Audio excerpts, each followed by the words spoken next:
after a workout, a run, a pleasant stroll in the park, or you just want a really good snack, how about a tasty protein shake? Not only is it super easy to make, but it's also the perfect on-the-go snack. Many may even say it could be a supplement for a meal that you may have missed or didn't have time for. Today, we're going to blend up a mix of all the best things about protein shakes. To start, we're going to talk about the benefits protein has for your body.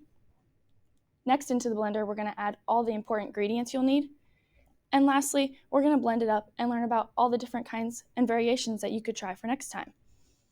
Now, let's pour into our first point, the benefits of protein for your body. The first and most important ingredient you'll find in the blender is protein. There are many reasons that people may want to consume protein, but one of the main reasons is an increase in your muscle mass and athletic performance. According to Healthline.com, when you combine protein with resistance training, it promotes your muscle mass and it can also improve your physical performance and recovery after training. Protein is also filled with amino acids, so that is easily absorbed by the body. So when you increase your protein intake, you're also increasing the amino acids throughout your bloodstream, which allows for a faster process of muscle synthesis. This can be very beneficial for athletes or people who spend lots of time in the gym.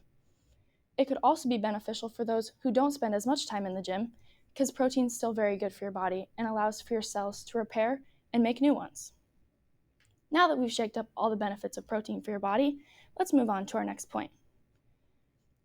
The most important, some people may think that protein shakes are super hard and complicated to make. That's far from the truth. Protein shakes are easy and super fun to make. Today, we're going to be talking about some of the ingredients you're going to need. Most important one is a blender. Some of the next ingredients we're going to talk about depends on the different kind of protein shake you'd like to make. But for today, I'm going to show you how to make a peanut butter protein shake. Next, you're going to grab your desired protein. I use vanilla Premier protein as it's what works best for me, but you can choose many other options that work best for you. Along with your protein, you're going to get some peanut butter, milk, and ice. According to artfuldishes.com, you could also add flaxseed to your protein shakes, and it will increase your fiber intake as well as your omega-3 fatty acids. Now, this is just optional, so we're not going to add it into the recipe today. So now, you're going to grab 1 scoop of protein from your container.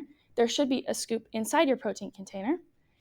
Next, you're going to have a half a cup of peanut butter, 1.5 cups of milk, and 1.5 cups of ice.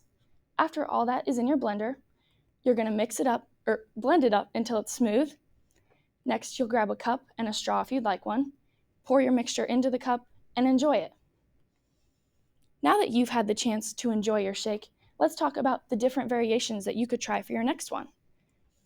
Along with the many brands, there are also different flavors of protein. According to premierprotein.com, which is the same brand I use for my protein shakes, you can try different flavors like cafe latte for coffee lovers or chocolate milkshake for chocolate fanatics. Now, those are just flavors. There are also a bunch of different brands. According to GNC.com, you can try flavors like GNC Total Lean in the flavor Girl Scout Thin Mint, Ghost Whey Protein in flavor Chips Ahoy, Alani Nu in the flavor Confetti Cake, and Nutrex Research in flavor German Chocolate Cake. There's many more that you could try, but those are some of my favorites. Next, there are also other things you could add besides protein powder. Some of those include fruits and veggies, chocolate, crunchy snacks like peanuts or crackers, and sweet treats. The possibilities are truly endless when it comes to what you could add. I highly encourage you to use the healthy version as it's overall better for your body and allows for an increase in your nutrients. Now that you're more aware of all the different kinds of protein and different items that you can add into your protein shakes, you can make one heck of a shake. Now, if you're late for work and need a quick breakfast, you just got back from the gym and you're looking to increase your muscle mass, or if you just want a really good healthy snack, look no further than a protein shake. Today, we talked about the benefits they have for your body. Next, we talked about the ingredients you're going to need. And lastly, we talked about all the different flavors or variations you could try. Next time you look at a blender, I hope you think about the endless possibilities, but on the top of the list, a protein shake.